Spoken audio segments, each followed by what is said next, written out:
Pitcher, Oklahoma, modern-day ghost town. A decade ago, the federal government declared the area a hazard. They bought out every willing resident, closed the schools, dismissed the mayor, and dissolved the charter. Pitcher and a few other tiny towns lie within the border of the Tar Creek Superfund site, one of just a handful of places on Earth considered uninhabitable. The water runs red with poisonous lead. The chat piles loom, man-made mountains of toxic bedrock. And then there's the ground at the surface, at risk of collapsing into cavernous mine structures below. Largest Superfund site in Oklahoma. 40 square miles devastated by aggressive digging a half-century ago. Excavation fueled 2 world wars with enough lead and zinc to make half the bullets fired by American troops. The mines were abandoned in the 60s. They filled with water, which now overflows its deadly cocktail at the surface. All that water is coming into the mine, but it's got nowhere to go down the mine because the mine workings has worked its way up to ground surface, and so it's just gushing out like geysers. The EPA has dumped hundreds of millions of federal dollars into the cleanup here, which started in the 80s. Today, they are working with the Quapaw tribe. No end in sight. This is called chat. It's mining waste, and I'm standing on a pile of chat that's about 2.5 million tons. It's not the only one right on the edge of the town of Pitcher. There are nearly a dozen of them, and when you look at the number of piles of chat, you will understand why Superfund sites take decades to clean up. There's so much of it. Right now, there are plans to dismantle the piles on the edge, the distal areas threatening communities downstream. The tribe doesn't expect to get to the core for 30 more years.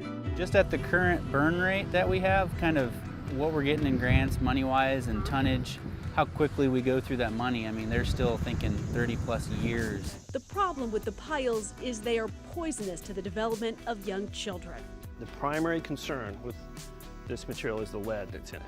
The kids who grew up here in the Tri-State Mining District were found to have learning disabilities, respiratory infections, and chronic illness. This site, in the first list that was scored, was the highest ranking Superfund site. Pollution busted this mine town in a big way. Lead, iron, zinc, and cadmium are the culprits. Once Superfund cleanup started, environmentalists then saw how truly deadly the area was.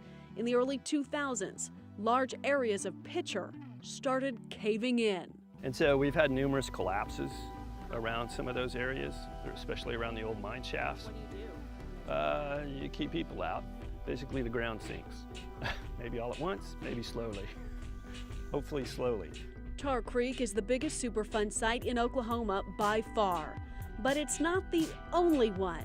In fact, the Department of Environmental Quality lists 16 Superfund sites around Oklahoma.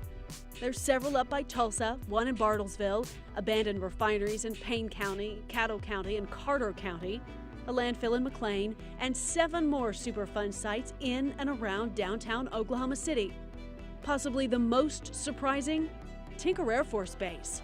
Yes, there is a Superfund cleanup project in an old aircraft maintenance building not too far from the barracks on the base. Tinker used to manage its waste much differently than it does now.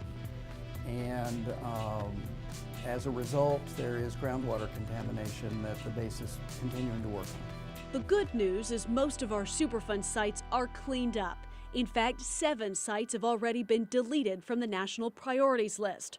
Only 4 Oklahoma sites are active with ongoing cleanup, with a 5th in the works. But unfortunately, in our entire field of environmental health, we have historically learned through the School of Hard Knocks.